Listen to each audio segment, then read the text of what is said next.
High Counselor Xerdfal's 6 appendages tremble as he activates the emergency beacon, summoning all 17 species representatives to Harmony 7's Grand Chamber. The station's pristine crystalline walls pulse red with alert signals as the counselors arrive one by one, their translators buzzing with fearful whispers. On the central holodisplay, footage loops continuously, a sleek, obsidian vessel of unmistakably human design slicing through the darkness between stars, bypassing defenses that should have been impenetrable. "Impossible," hisses the Volari representative, her feathered crest flattening in terror. The quarantine was absolute. They couldn't have developed jump technology independently. But the evidence hovers before them. Humanity, whom they had written off as safely contained on their volatile homeworld after the Council's necessary attack on the lunar colonies 2 decades prior, has broken free. The vessel's transmission plays again, delivered by a stone-faced human captain, whose eyes reflect not rage, but something far more terrifying: purpose. To the architects of the Luna massacre, we remember. Prepare to receive Earth's representatives. Any hostile action will be considered an act of war. As the Council erupts into chaos, security feeds show a second, more chilling development. 6 more human vessels have just appeared at strategic points throughout Council space. The quarantine hasn't just failed. It never existed except in the Council's comforting delusion. Order. I demand order. Xerdfal's voice modulator strains as he tries to regain control of the chamber.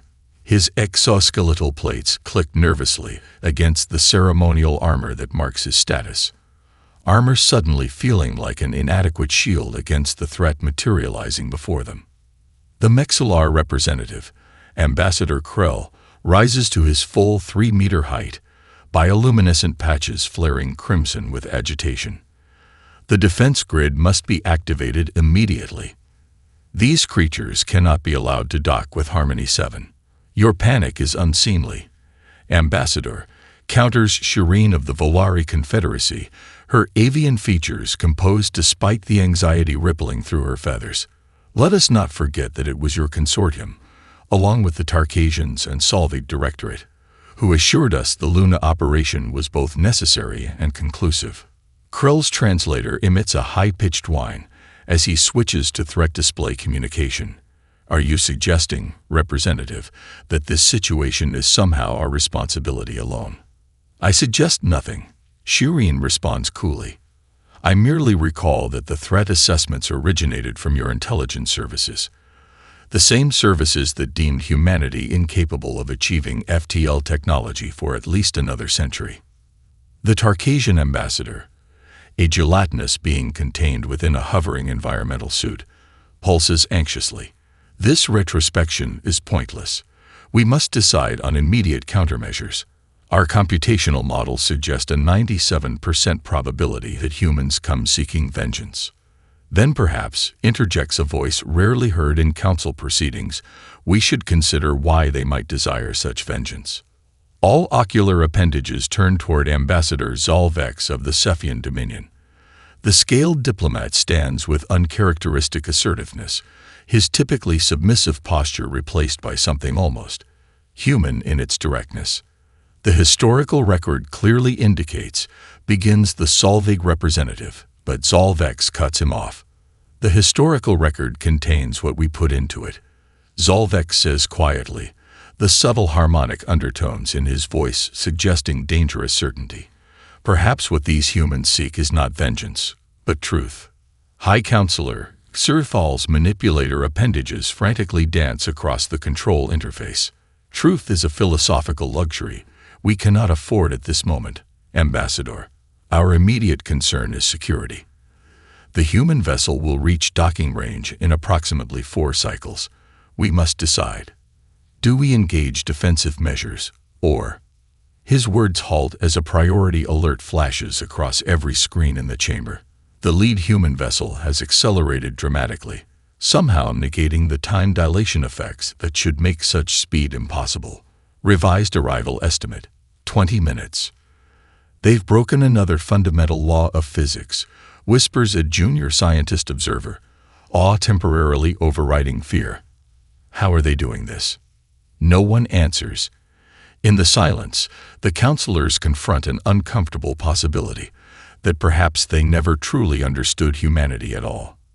And now, that misunderstanding might cost them everything. Ambassador Zolvex slips away from the council chamber, the bioluminescent patterns across his scaled skin darkening to match the empty corridor shadows. Unlike his panicking colleagues, he carries a dangerous secret. 25 years ago, he defied council law to study Earth firsthand, living among humans for 3 full cycles in a biochemically altered disguise. In his private quarters, Zolvex activates a series of complex security protocols. Biometric locks, quantum entanglement barriers, and psychic dampeners designed to thwart even the invasive telepathic monitoring of his own species. Only when the final confirmation signal glows green does he approach the false wall panel concealing his most treasonous possession. The compartment slides open silently, revealing a leather-bound journal. Actual paper, a rarity in galactic society. He handles it reverently, remembering the small human child who had pressed it into his hands.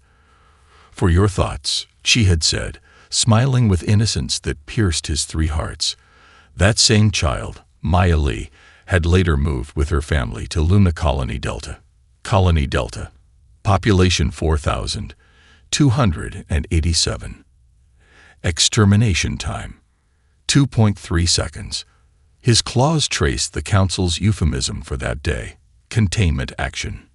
In reality, genocide. Zolvex's dermis flushes with colors that have no translation in human visual spectrum: shame, resolve, and something else his species rarely acknowledges: hope. With practiced movements, he activates a quantum-encrypted channel that shouldn't exist. The technology violates 17 different council protocols, each violation alone carrying sufficient penalty for neurological wiping. The screen flickers, then stabilizes to reveal a human woman. Her sleek diplomatic uniform bears a single decoration, a silver pin shaped like Earth's moon. Ambassador.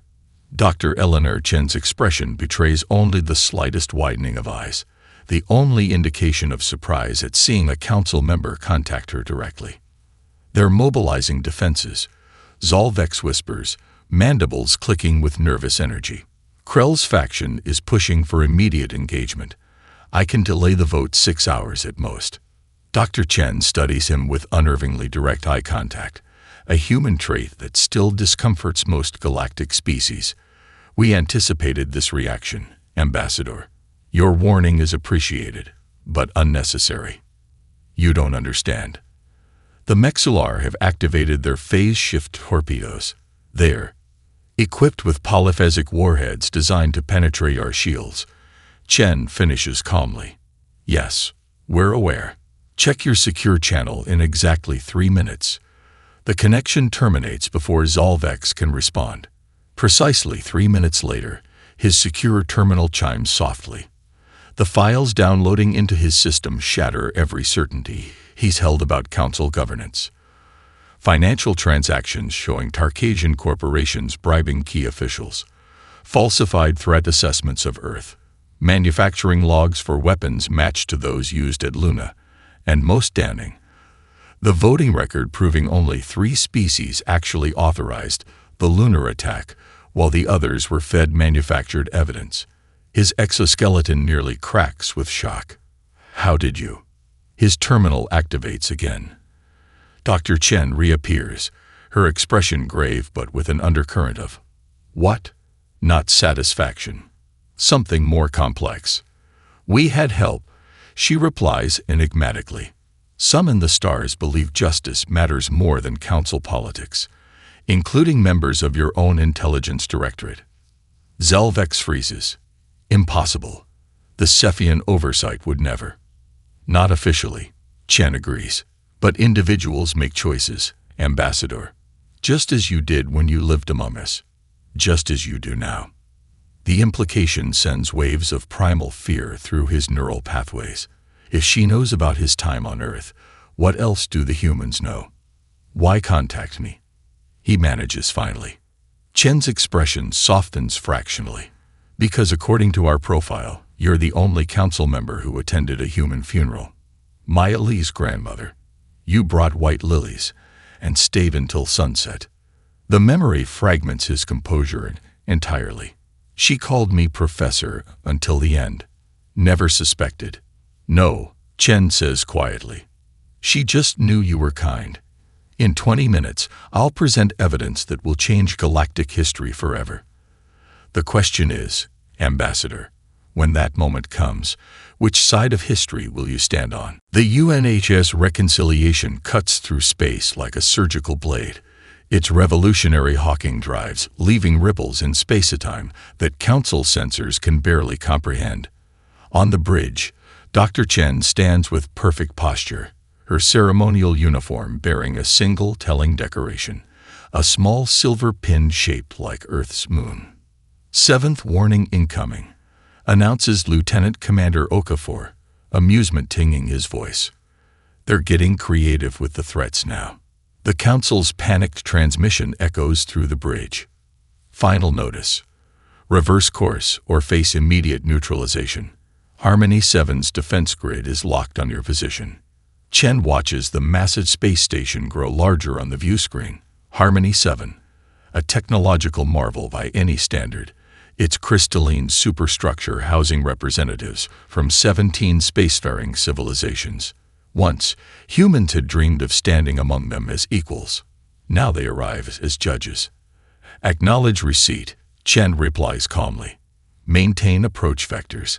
Activate protocol lighthouse. Throughout the ship, specialized equipment powers up with a harmonic hum that seems to vibrate at a frequency just beyond normal perception. In engineering, Dr. Ria Patel, once a prodigy at the destroyed lunar MIT campus, monitors the system she designed. Her fingers dance across holographic interfaces, each movement precise despite the tremor that hasn't left her hand since she watched the transmission of Luna's destruction from Earth. The massacre took her wife and unborn child. The system she created in response will change galactic warfare forever. Lighthouse active, she reports, her voice steady despite the weight of memories. Shield penetration metrics at 98%. We can see everything, Captain. They're flying blind. On the tactical display, the reconciliation sensors cut through the Council station's supposedly impenetrable security measures, revealing defense grid schematics, power distribution networks, and life sign readings for every being aboard. Shall I disable their weapon systems? Asks Lieutenant Park from Tactical. Chen shakes her head. Not yet. Let them maintain the illusion of control. In the ship's diplomatic quarters, representatives from Earth's unified nations prepare. Ambassador Youssef of the African Alliance adjusts his formal attire while reviewing negotiation parameters with Dr. Takahashi of the Pacific Cooperative. Once bitter rivals during Earth's resource wars, they now operate with seamless coordination. Through the viewport, Youssef watches stars streak by. 20 years ago, I would have demanded their extinction for what they did to Luna. Takahashi nods solemnly. Many still do. And now? Now we understand the power of restraint, Takahashi replies. Vengeance is easy. Justice is harder. The intercom chimes with Chen's voice. Diplomatic team. Final briefing in 5 minutes. In her private ready room, Chen reviews classified mission parameters known only to her and Earth's Security Council. Operation Daybreak's objectives appear on her secured tablet. Secure justice for Luna. Establish humanity's position in galactic affairs. Implement Phase 1 of the Perseus Protocol. The last objective remains cryptically undefined, but Chen's expression as she studies it suggests something far more profound and potentially more dangerous than mere retribution. A gentle chime signals an incoming message. Commander Santos aboard the flagship Nemesis, leading Earth's now revealed fleet. The Tarkasians are deploying their rapid response vessels, Santos reports. It seems they're not waiting for Council consensus. Expected, Chen replies. And the contingency. In position. Ghost Fleet is maintaining quantum shadow state. They won't detect us until it's too late. Chen allows herself the smallest smile. Perfect. Has there been any unusual activity from Zelvex?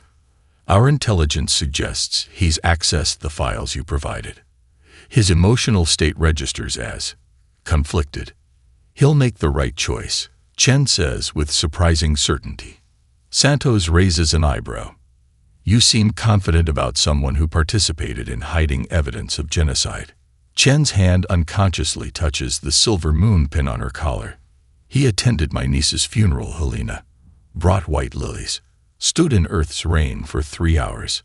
Some wounds transcend species. The tactical officer interrupts. Doctor, we're receiving targeting locks from multiple council vessels. Maintain course, Chen orders. Engage countermeasures only if they fire first. She turns back to the screen. It's timed, Helena.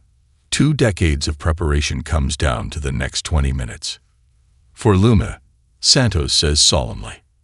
For all of us, Chen corrects, touching her tablet where the Perseus protocol glows with promise and warning. Every species that ever feared what waits in the darkness between stars. The Reconciliation's docking maneuver at Harmony 7 is a masterclass in precision, sliding into position despite automated defense turrets tracking its every move. The station's docking tube extends reluctantly, its adaptive seal struggling to match with human technology before finally forming an uneasy connection. Inside the station's diplomatic reception bay, Council security forces stand at high alert. The elite peacekeepers, 12-foot insectoid warriors with chitness armor, form the front line, energy weapons humming with restrained potential. Behind them, representatives from a dozen species wait with varying degrees of terror and curiosity.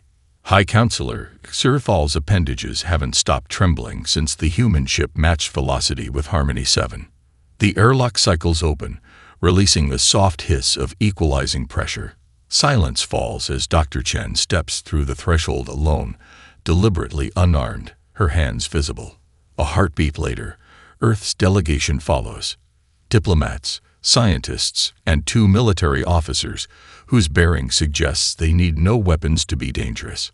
We come under diplomatic protocol, Chen announces, her voice carrying effortlessly through the cavernous chamber. Escort us to the council. The lead peacekeeper, Captain Drazkar, steps forward. His mandibles click rapidly, a sign of stress his training cannot fully suppress. You will submit to security scanning before proceeding. Chen's smile is thin but not unkind. Your scanners detected no weapons aboard our vessel, Captain. They were correct. Nevertheless, your scanners, Chen continues as if he hadn't spoken, also failed to detect our quantum displacement field, our neural interface systems, or the fact that we've already accessed your central database. Shall we dispense with theater and proceed to substance? Drazkar's compound eyes register alarm as his communicator chirps urgently. After a brief exchange in his native tongue, he steps aside. The council awaits. The grand chamber falls silent as humans enter this sacred space for the first time in galactic history. Chen's team move with disciplined calm, seemingly unimpressed by the chamber's impossible architecture or the 17 alien species regarding them with mixtures of fear, curiosity, and in some cases, poorly concealed guilt. High Counselor Terrestrial speaks first. Voice pitched to project confidence as trembling appendages betray.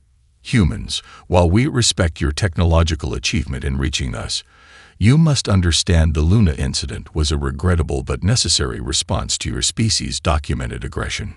Chen raises a hand, silencing him. Before this proceeds further, allow me to share evidence that will contextualize our presence here. She nods to Dr. Takahashi, who activates a device smaller than his palm. The chamber's lighting dims as a holographic display materializes in the center of the room, showing a peaceful scene from Luna Colony. Families celebrating a harvest festival, children playing beneath the transparent domes, scientists working in hydroponic gardens. Luna Colony Delta, 43 minutes before the attack. Chen explains. 4,287 lives. The footage continues, showing normal life until suddenly, without warning, the entire colony is engulfed in blinding light. The recording cuts to static, then resumes, now showing emergency transmissions from other colonies. Unprovoked. We have no weapons. Please respond. Children's section hit first. My God, they targeted the schools. This is Dr. Mackenzie from Colony Gamma. We surrender. We surrender. Please stop. Static again. Silence fills the chamber. Radiation signature analysis. Chen continues dispassionately, advancing the display to show technical data, matching precisely to Tarkasian quantum cascade weapons. Not defensive weapons. Planet killers. The Volari representative's feathers bristle with shock. We were told Earth attacked first, that your lunar bases launched missiles at our monitoring stations. A convenient fiction. Chen replies, nodding to Takahashi again. The hologram shifts to show internal council communications, the Tarkasian, Mexlar, and Solvig representatives discussing how to convince the Council of Human Aggression. We need consensus for the strike. The recording of the Mexlar representative states, fabricate evidence of human weapons development. Their system contains sufficient fissionable material to make the claim credible. As the evidence mounts, certain council members edge toward emergency exits. Others sit frozen in horror at what was done in their name. This cannot be authentic, Xerifal stammers. It is, comes a voice from the side chamber. Zolvek steps forward, mandibles set in determination. I verified these records personally. The attack was authorized under false pretenses. Most of you voted based on deliberately fabricated intelligence. The Tarkasian ambassador rises in fury. Traitor, you expose council secrets to these primitives. No, Zolvex responds. I expose crimes to their victims. The council chamber, for the first time in its 5,000-year history, erupts into absolute chaos. Accusations flying between species, threats exchanged, alliances fracturing in real time. Through it all, Dr. Chen stands motionless, watching the collapse of diplomatic facades with the patient gaze of a physician who has finally lanced a festering wound. The first step toward healing, after all, is drainage. As the council chamber teeters between disorder and violence, Dr. Chen activates a small device on her wrist. The chamber's lights flicker momentarily as humanity's technology interfaces with the station's systems. On every display around the room appears a real-time tactical map, showing something that drains the color from even the most composed council members. A formation of 37 human vessels now decloaking at strategic positions throughout council space. We could have come with fire, Chen says into the stunned silence. Instead, we bring terms. The Mexlar ambassador lunges forward, bioluminescent patches flaring with aggression. You surround our worlds and speak of terms. This is coercion. No, Chen replies, unmoved by the display. This is context for negotiation. You believed humanity contained, primitive, incapable of reaching you. That belief has proven false. Allow me to correct other misconceptions before we proceed. She gestures, and the tactical display zooms in on a human vessel near a major Tarkasian outpost. The ship's specifications appear: weapons capabilities, shield strength, propulsion systems, all far beyond what Council intelligence had estimated possible.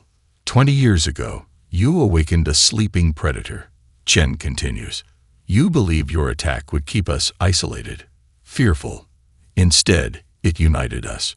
Resources once wasted on internal conflicts were redirected. Scientific advancement, accelerated by centuries. We achieved in 2 decades what your models predicted would take 500 years. The Volari representative, Shireen, steps forward cautiously. What are your demands, Dr. Chen? Not demands. Terms. Requirements for peaceful coexistence. What follows is not the vengeful declaration the Council feared, but something more unsettling in its measured restraint. Chen outlines humanity's terms with the precision of a surgeon. First, the 3 species responsible. the Tarkasian Consortium, Mexlar Imperium, and Solvig Directorate will surrender those individuals who orchestrated the massacre for trial under interspecies law. The representatives of these powers begin objections, quickly silenced when Lieutenant Commander Okafor casually mentions that human vessels have already locked down their homeworld's orbital defense networks. Second, Earth will receive technology transfers and resource rights equivalent to 60 years of development as reparations for our stolen future. Some council members nod, seeing this as relatively merciful compared to what they feared. Third, humanity will immediately assume full council membership with all associated privileges. Murmurs of surprise. They expected this demand to be far harsher. Finally, Chen continues, her voice dropping to ensure everyone strains to hear. Earth will assume protectorate status over all pre-FTL civilizations in this galactic quadrant, with authority to intervene against any exploitation or harm directed at developing species. This last demand triggers outrage. The Solvig representative, whose species has built immense wealth-harvesting resources from primitive worlds, lunges forward. Unacceptable. You cannot appoint yourselves galactic police. Chen's smile is terrifying in its calmness. We are not asking permission, Counselor. We are extending the courtesy of your compliance. The alternative is demonstrated on this simulation. With a gesture, the tactical display shifts to show what would happen if human vessels targeted key council infrastructure. The simulation ends with 17 advanced civilizations reduced to pre-industrial capacity within days. The council has 48 hours to formalize acceptance. Chen concludes. During this time, Earth's fleet will maintain its current posture, neither advancing nor retreating. High Counselor Exurdfall struggles to maintain composure. And if we require more time for deliberation, then deliberate quickly, Chen responds. We waited 20 years for justice. We will not wait a day longer. As the human delegation turns to leave, the Cephian ambassador Zalvex approaches Chen. You could demand their extinction, he says quietly. Why show such restraint? Chen studies him, her expression softening fractionally. Because extermination was their answer, not ours. We remember what they did. But more importantly, we remember who we are. As the delegation exits, Commander Okafor falls into step beside Chen. You didn't tell them about Perseus Protocol. They're not ready for that revelation. Chen replies softly, one shock at a time. Behind them, the council fragments into factions, some already calculating compliance, others desperately seeking alternatives where none exist. What none of them yet understand is that humanity's ultimatum isn't about punishment. It's about something far more radical. Transformation. The 48-hour deliberation period unfolds across 3 tense narrative threads, each revealing new dimensions of this interstellar crisis. In the diplomatic wing assigned to Earth's delegation, Dr. Chen works tirelessly with unexpected allies.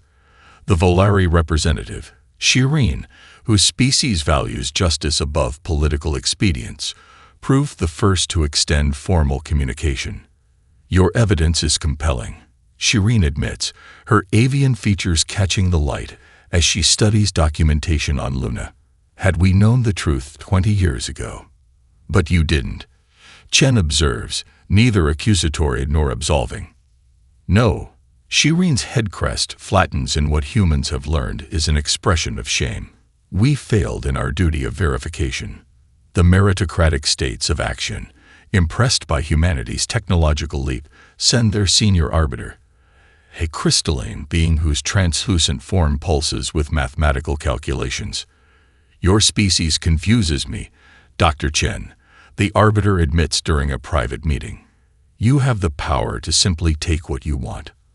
Our models show you could occupy 17 key systems before an effective defense could mobilize. Why bother with diplomacy at all? Chen's answer is simple yet profound. Because the means shape the end. We refuse to become what we oppose. Together, they navigate the complex web of council politics, building a coalition that might legitimize Earth's demands through proper channels rather than pure military pressure. By hour 30, 9 species have privately indicated support, though none dare state it publicly yet. Meanwhile, Zalvex faces a tribunal of his own people.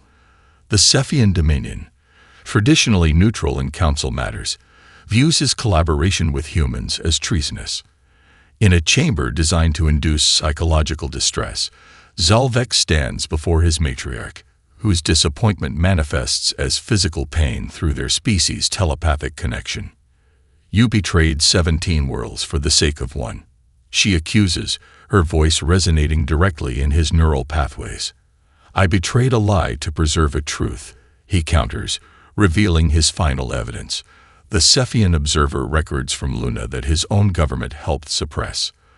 The holographic display shows what Cephian's sensory apparatus detected: the terror of dying children, the final thoughts of thousands extinguished in moments, the psychic echo of mass death that their sensitive species felt across space itself. "Our leadership knew," Zalvex states flatly, "and chose silence for political convenience." The revelation fractures Cephian unity. Younger members of the tribunal openly weep, their scales shifting to mourning colors. The matriarch herself seems suddenly ancient, the weight of complicity visible in her posture.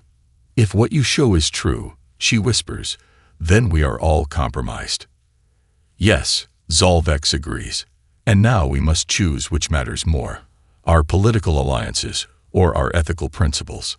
Aboard the flagship Nemesis, Admiral Helena Santos reviews contingency plans with her war council. A veteran of Earth's final regional conflicts, her face bears scars from the old wars humanity fought against itself. Diplomatic channels show 70% probability of acceptance, reports Intelligence Director Cheng. "But we're detecting unusual energy signatures from 3 specific council vessels." Santos nods grimly. "The guilty always prefer apocalypse to judgment. Activate countermeasures silently. Let them make the first move." That move comes 6 hours before the deadline. A precision strike team, combining the best assassins from the 3 guilty species, infiltrates the human diplomatic quarters through theoretically undetectable means. They find the human delegation apparently asleep, vulnerable. The ambush fails spectacularly.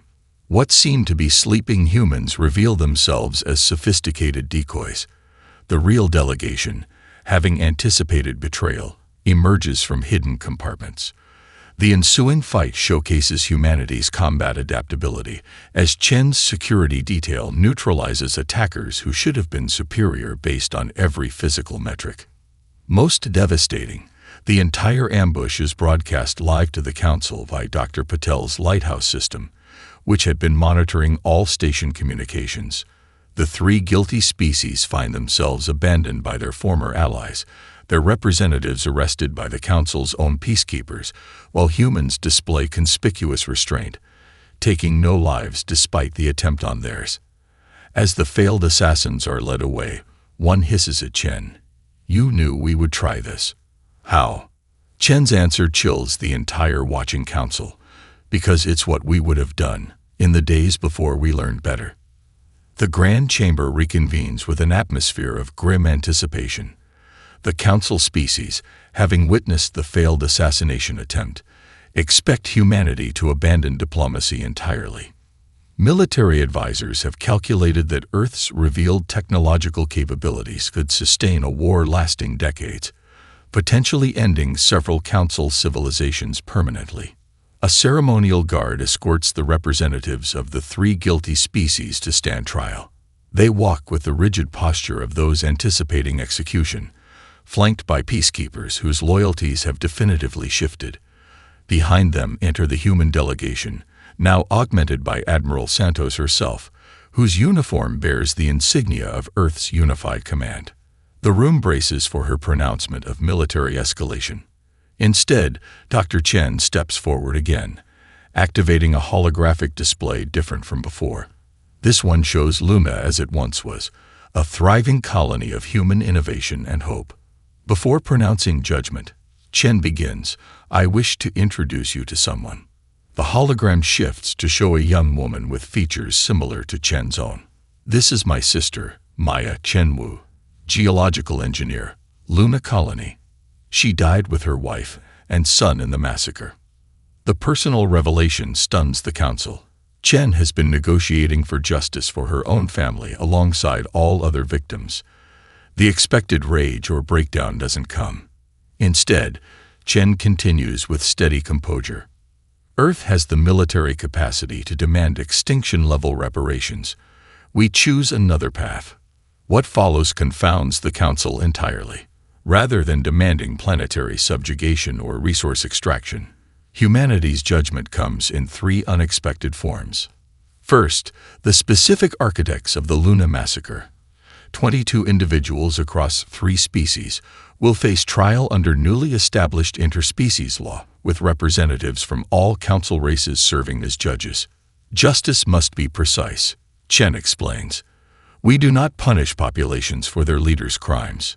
Second, the 3 guilty governments will undergo supervised restructuring, not as conquered subjects, but with their own citizens leading democratization efforts, supported by human advisors and technology. Your societies have potential beyond your current leadership, Chen tells the stunned representatives. We will help you realize it. Third, and most shocking, Earth will establish educational and cultural exchange programs with these same species, focusing particularly on their youth. Revenge perpetuates cycles of violence, Chen states. Education breaks them. The guilty representatives, having expected execution, appear more broken by this mercy than any punishment. The Mexillar representative, culturally conditioned to view mercy as weakness, challenges Chen directly. If our positions were reversed, we would have eradicated your species without hesitation. Why show restraint? You know we wouldn't. Admiral Santos answers instead, her battle-scarred face solemn. Because humanity spent 10,000 years learning that vengeance is a luxury only the dying can afford. The living must build better than what they tear down. The Tarkasian representative, analytical by nature, studies Santos carefully. You need us, he concludes. This is strategic, not moral. You require our technology, our resources. No, Chen interrupts. We surpassed your technological level 5 years ago. This isn't about need. It's about choice. As the Council struggles to process this philosophical paradigm shift, Zalvex addresses his confused colleagues. You feared humans because you judged them by your standards, by what you would do with power. Their strength isn't in their weapons. It's in refusing to become what would justify your fear of them. The session ends with the Council voting, not under duress, but with genuine, if bewildered, acceptance to ratify humanity's terms. As the human delegation exits, the Volari representative asks Chen quietly, "What is this Perseus protocol your officers occasionally reference?" Chen pauses, considering whether the moment has arrived for the final revelation. Perseus was a hero in human mythology, she explains. He slew monsters to save innocent lives, using wisdom over brute force. That explains nothing, Shireen observes. Chen's enigmatic smile suggests the true revelation is yet to come. Phase 1 begins tomorrow. You'll understand then. In her private quarters later, Chen opens a secure channel to Earth's Security Council. They've accepted all terms. Unanimous ratification. And they suspect nothing of Perseus, asks the Secretary General. They cannot conceive of it, Chen replies. Their cultural framework doesn't allow for it. Proceed with Phase 1, comes the order. May our ancestors forgive us for what we must do and what we must become. Chen's expression remains unreadable as she acknowledges the command, but her hand touches the lunar pin on her collar, a reminder of what was lost and what might yet be gained. 1 year later, Harmony 7, now rechristened Unity Station, hums with unprecedented activity. The massive structure has been expanded with human design modules that seamlessly integrate with alien architecture, creating something entirely new. In the station's central plaza, diverse species mingle with humans in what would have been unimaginable 13 months prior. Dr. Chen, now serving as Earth's first galactic ambassador, walks alongside Zalvex, recently elected as the Cephians' new representative following their government's peaceful reformation. They pass observation windows showing a changed cosmos. Earth vessels with distinctive blue-white engine signatures patrol alongside ships from 15 Council species, their crews increasingly mixed as exchange programs flourish. The Tarkasian integration is exceeding projections, Zalvex notes, reviewing reports.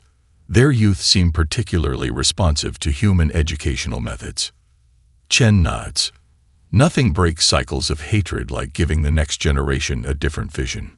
Their path takes them to the station's newly constructed Memorial Hall, where final preparations are underway for a ceremony marking the Luma anniversary. The vast chamber houses 23 pillars of lunar regolith, one for each Luna colony lost, surrounded by a reflecting pool of water brought from Earth's oceans. Admiral Santos arrives with an honor guard, including officers from former enemy species. Her uniform now bears the insignia of the United Protectorate Fleet, the new multi-species force tasked with safeguarding developing civilizations. Perseus Phase 2 implementation at 97%, she reports quietly. Chen's expression reveals satisfaction. And the Proxima situation. Resolution complete. When the mining consortium arrived to exploit the pre-industrial species, they found our fleet already in orbit. No shots fired. Our reputation preceded us. The ceremony begins with representatives from all Council species in attendance. At its climax, Chen and Santos unveil a simple holographic flame floating above the memorial center, programmed to burn eternally. Around it, words in multiple languages form in the air. We remember not to avenge, but to prevent. As dignified applause fills the chamber, High Counselor Exerthal approaches Chen privately. I must know, he whispers. This Perseus protocol. We've observed your ships deploying unknown technology at the borders of uncontacted worlds. Some whisper of weapons. Others speak of shields. What are you doing out there? Chen studies him for a moment. Come with me. In a secure observation room, Chen activates a specialized display. What you're about to see is classified beyond Council clearance. I show you only because unity requires trust. The display reveals a primitive world. Pre-spaceflight civilization evident in cities visible from orbit. Around the planet, nearly invisible except for subtle distortions in space, hangs a network of satellites. Perseus protocol isn't a weapon, Chen explains. It's a shield, quantum entangled detection, and deflection systems. We're deploying them around every developing civilization in the quadrant. Protection against what? Exerthal asks, mandibles clicking anxiously. Chen's expression darkens. 3 years before Luna, Earth detected something at the edge of our system. Something that watches, waits, tests. We weren't the first to be observed, merely the first to observe back. Understanding dawns on Exerthal's features. The Perseus myth. He slew the monster Cetus to save Andromeda. Yes, while 17 advanced species fought amongst themselves and exploited the weak, something far worse than any of us has been selecting targets, studying patterns of vulnerability. Luna wasn't just an atrocity, it was a gift. It forced humanity to advance centuries and decades, to prepare not just for you, but for what comes next. Xerithal's appendages tremble anew. You believe we face extinction. I believe, Chen replies, that divided, none survive. United, we might. She gestures back to the memorial. That is why we remember Luna. Not just to honor our dead, but because it taught us the cost of failure. The scene shifts to the edges of known space, where a human vessel, the UNHS Second Chance, intercepts raiders targeting a primitive civilization whose people stare up at the lights in their sky without understanding. The Second Chance's captain, a survivor of Luna herself, opens communications with the would-be exploiters. This world is under protectorate status by Perseus Protocol. You are instructed to withdraw immediately. When the raiders hesitate, contemplating resistance, their sensors detect something extraordinary. Ships from 12 different council species cloaking to join the human vessel, including former enemies now serving alongside Earth. As the raiders retreat, the final image zooms out to the galactic scale, revealing a network of similar protective operations occurring simultaneously throughout the quadrant. A unified front preparing for something only humanity has glimpsed. In her private quarters, Dr. Chen updates her personal log with a simple entry that serves as the story's closing line. Phase 3 begins tomorrow. Luma, we keep our promise, not just to avenge you, but to ensure no world ever burns again.